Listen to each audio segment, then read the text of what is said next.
The ground game was in full effect Friday at Knoxville's home opener as the Blue Bullets post a 31-8 victory against the Bureau Valley Storm. The team was firing on all cylinders, and another team effort was the highlight of the night. Keeping things rolling is key this week as the team travels to Hamilton to take on the relatively high-scoring West Hancock team. Coach Turner and staff have a good thing going, and the buzz is starting to buzz. Here is Timeout with Coach Turner, Week 4, the long trek to face the Titans.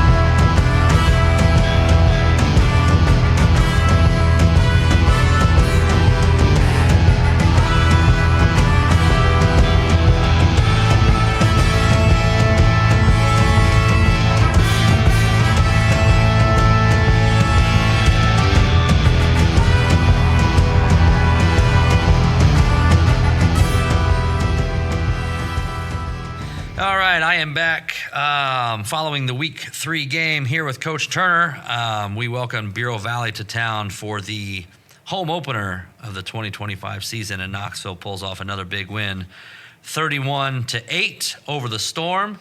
So congrats to you, Coach Turner. That has to feel good, putting together not only 2 wins in a row, good quality wins, but also your home opener, so congratulations. Yeah, thank you. I appreciate it. The kids did a nice job, and staff's done a nice job getting them prepped, and I'm excited with the direction it's going. So I love everything about it. Things are definitely looking up.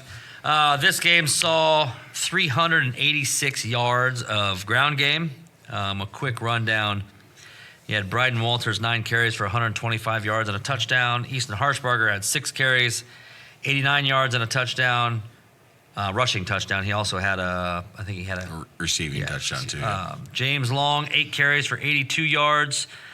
Austin Harshbarger, 3 carries for 37. Bradley Cummings, 6 carries for 35 yards, and Tanner McGarry, 4 carries for 18 yards. I guess it's stereotypical. It's what Knoxville's known for, but they put it on display Friday night. If you add all that up with the carries, 10.7 yards per carry across the board in the backfield.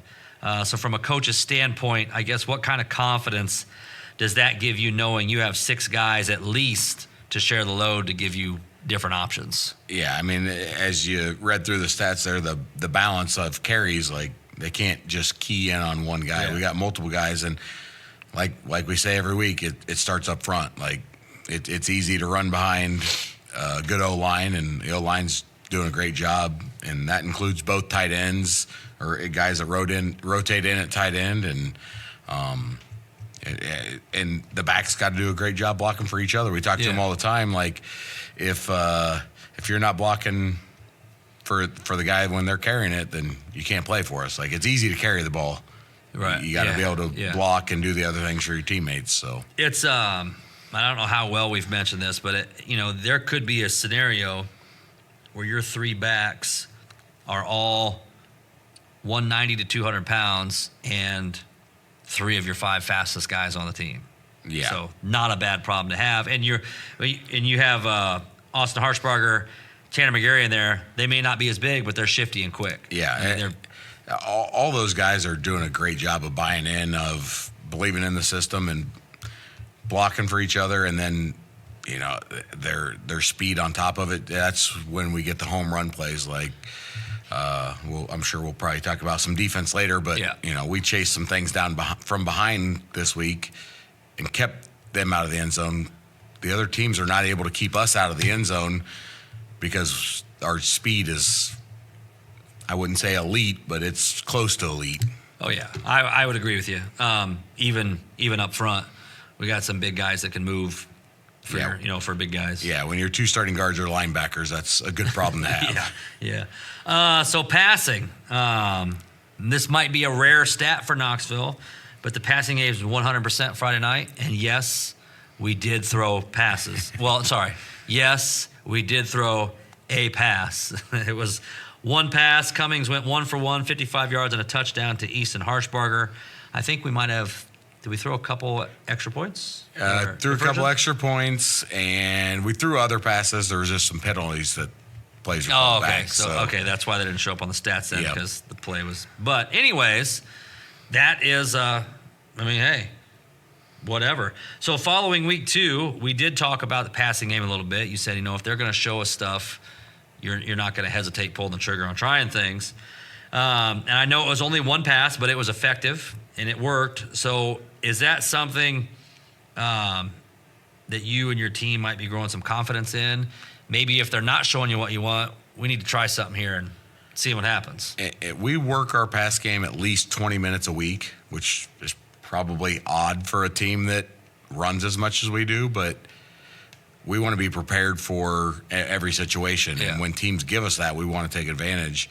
So you have to practice it. Right. I mentioned in week 1, there was a few things that I tried to get our guys in that I saw we had there, and we hadn't practiced it. And then we messed up the process. Mm-hmm. Well, we haven't practiced it. So our pass game has been effective because we've practiced it and we put time into it, and Right. it shows on the field.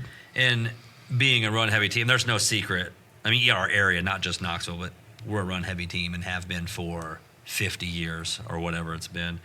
But the one way to keep the run game honest is to have a threat, even if it's a small threat. But like at 55 yards, that's a pretty big threat. Like, hey, they could unleash one. It's going to keep the defense honest at least. Yeah, I talking to Coach Hubbard this afternoon on the phone, I don't think we've thrown a pass on third down yet, which is a good thing to have. Right. Like, we're not getting ourselves behind the sticks where we have to throw because we're in a bad situation. Right. We're able to dictate when we want to throw and when defense is giving us opportunities to throw. Yeah. So offensively, just like week 2, another dominant performance all around, up front, all the way through the backs. Everybody did their job, and it paid off. Defensively, the defense held the Bureau Valley Storm at bay. I don't know total yards, but I know that it's another week of the defense stepping up, imposing their will first, making that first hit, making their presence known. Yeah, Coach Hubbard and I talked about that this afternoon. Like, that's been one of the big positives on the team is the last 2 weeks we've held teams to one score. You hold teams to one score and you're going to win a lot of ball games. There are teams that are struggling right now, Right. and that's nothing against them. It's just, neither team have a win, but we're doing what we're supposed to do against those teams. And we're controlling the line of scrimmage and playing fast and physical and chasing guys down from behind when there's big runs and holding them out of the end zone to play the next down. And it was a big positive for us Friday night. Yeah. So just as I talked about having the multiple weapons in the backfield, Knoxville saw a total of 13 different players register tackles on Friday night. So, your entire starting defense plus 2 more, had tackles. That has to be comforting, knowing that everyone's willing to take it head on and step up when need be. Yeah, when you're playing a program that has a Hall of Fame coach that runs similar stuff to you do that you run, the discipline it takes on the defensive side, that if you get off by a half step, 2 steps, they're going to find you and they're going to pick on you. Mm-hmm. And the one drive they put together, that was probably our least disciplined drive. They found some few creases here and there. It was their first drive after half, just like we scored on our first drive after half. They found a few creases, pulled the guys aside, coached them up, like, hey, here's the mistakes, and we fixed them immediately, and the rest of the night was positive. Yeah, so it's good to have these couple games against teams that, to no fault of theirs, that are having down years, but to build that confidence defensively, because we have some offensive teams coming up soon on the schedule. So it's good to be able to get reps in, and work out the kinks. So there were 4 guys with 5 tackles. We had Bradley Cummings, Austin Harshbarger, James Long, Brady Agan, each had 5 tackles. To me, when you have that many guys, like that many tackles, of course, some people might think that's not very many, but that's 20 tackles, and how many plays does a high school team typically run? Yeah, like that's half of them probably. Yeah, in a team that's really clicking on offense, it might be a third of them. But right. when you're doing what you're supposed to do, it's half of them. Yeah. And the thing I like about that is I've been preaching since the summer, like we got to be 11 guys playing as one. Like that shows me that guys are not trying to be a hero and go make the extra play. They know that, okay, if I do my job and it goes out there, that guy's going to do their job and make the tackle. Yeah. And that's what that stat shows to me is like 11 guys trusting each other. Like, okay, I'll do my job. And if the ball doesn't come to me, it goes to somebody else, they'll make the tackle. Right. And just a couple things I noticed, especially this Friday upstairs. Bradley Cummings and Tanner McGarry, they're not big guys. They're not small guys, but they're playing like big guys defensively. They're stepping up. They're getting in the mix. Tanner, I know, had one big hit, not just one, but broke up a pass. So it's good to see guys, I guess, playing bigger than they are, if that's the proper way to put it. Yeah, and the way I look at it is they're reading their keys. Like we teach our guys, like, you watch this guy. If this guy does this, you do this. And they're trusting. And I tell them all the time, I'm like, if your read key it gives you a run read, for example, and they throw it over top of your head, that's on me. I'll see it on film, and you got a run read, and you came forward, I'll own it. That's on me. You're doing what I coached you to do. I said, but in my 20 years, I've had that happen maybe 4 or 5 times. Like, I'll take that percentage. Yeah. So absolutely. They're trusting the reads, and they're playing fast. Like, that's what we coach them up to do. 100%. Hopefully everything keeps clicking the way it's clicking, because I think this performance was even a little bit more solid than the week 2 performance, and hopefully week 4 performance is more than 3 and so on. But I guess so. That leads me to, like we were just talking before we started, a third of the season already over, just like that. So your team sits at 2-1. You are officially on the hunt for at least 3 more wins. Obviously, you want 6 more wins, and but those 3, those loom over your head. So entering the final 6 games, you're definitely also entering the quote meat of the competition. So next in line is a long trip to West Hancock. They currently sit at 1-2 on the season, picking up their first win Friday night against A-Town in a close 28-26 contest. So what does this week look like on the practice field to prepare to go down and face the Titans? Yeah, well, it's a change. So we've faced Elmwood Brimfield, that's a double tight 3-back team. Bureau Valley, that's a double tight 3-back team, and LVC, who's a 3-back team, usually in the gun. But so we've faced a lot of teams that are 3-backs, and now we're going to more of a spread team. So it's a bit of an adjustment, but that's why you do 7-on-7 in the summer and those kind of things. So the guys are prepared for it. They've seen it. It's just been a while since they've seen it. So dust off those things and coach them up and get them playing, just the way they've been playing. We've only given up 14 points the last 2 games. Right. And only 8 of those have been against our number ones. So, just keep them playing fast and physical on the defensive side. Yeah, so West Hancock, they're relatively known for putting up big numbers on the scoreboard, really. Although they only have 1 win, they're averaging just over 20 points a game. Last year they put up 52 against us. Luckily we put up 80. Right. So obviously the defense is key.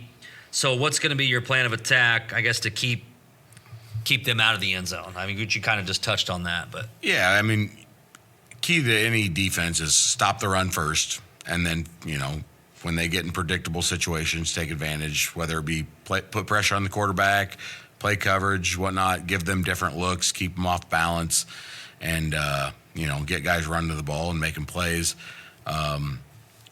We've got an interception the last 2 weeks. Like, they put the ball in the air, we got to take advantage of it. That's our ball too. We got to go get it. And one thing I'm a little disappointed in, we haven't caused a fumble all year. So, we're going to put that into practice this week. Like, we got a Right. second, third guy in, get that ball out, like, create opportunities for our offense.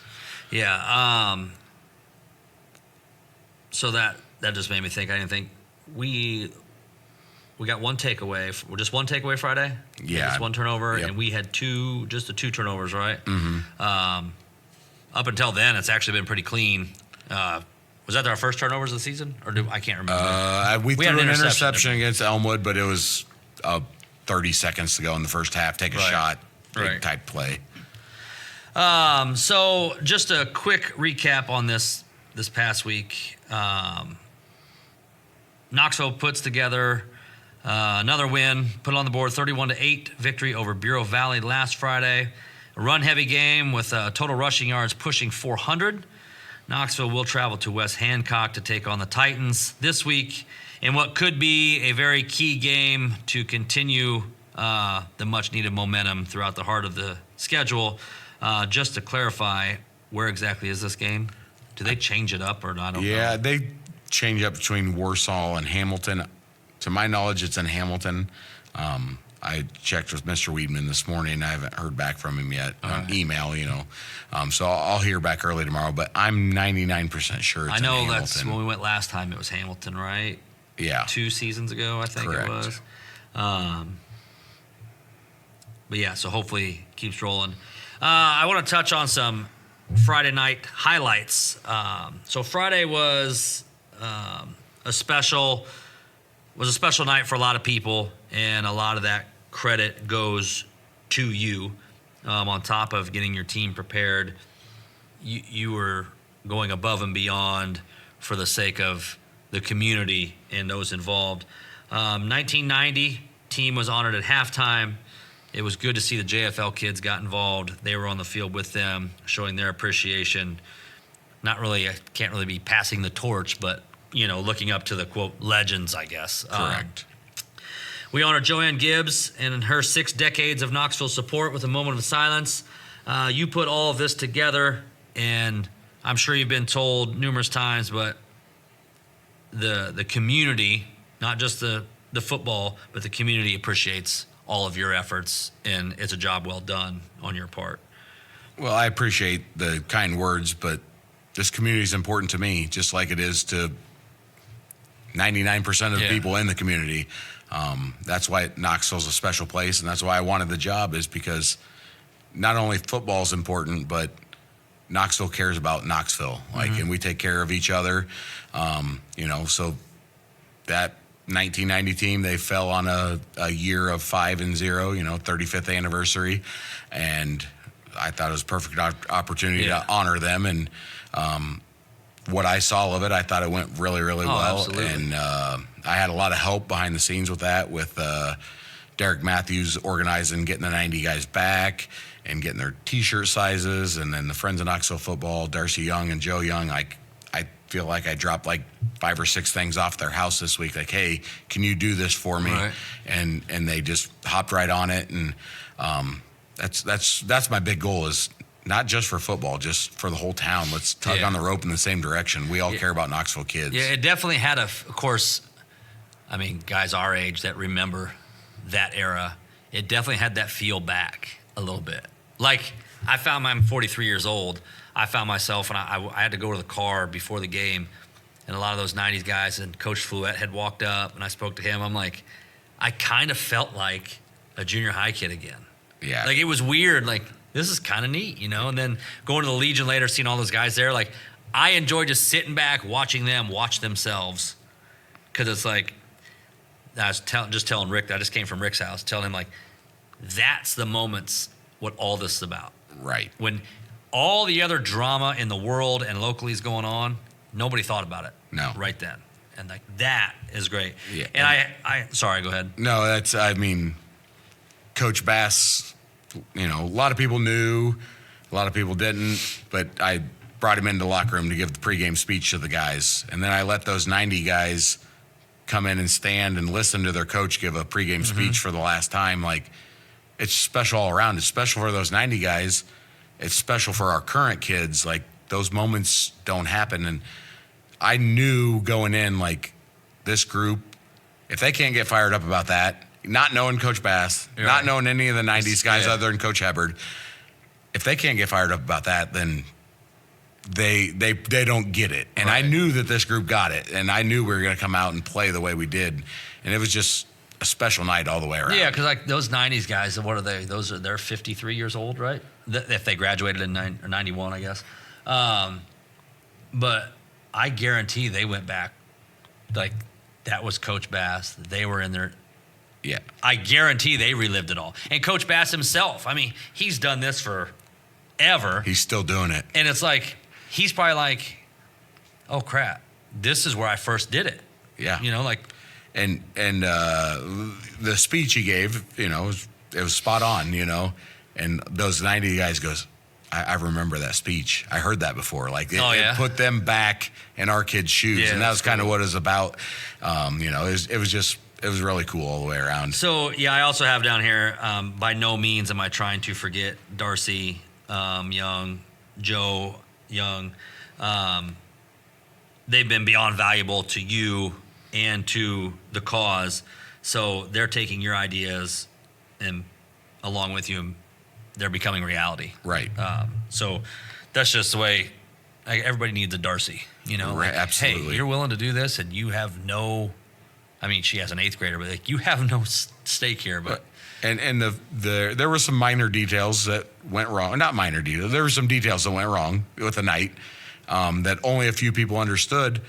But I went to Darcy with one of the details that went wrong and said, we're missing this. And she goes, you don't need to be worrying about that right now. Right. Focus on the field.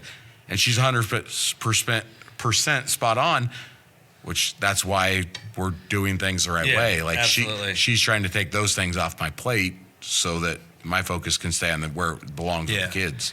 So I guess my question is, how exactly was it for you? So this was your first home game as a head coach at your alma mater with, I mean, some of your heroes / legends from when you were a child watching you, being in your life, you know.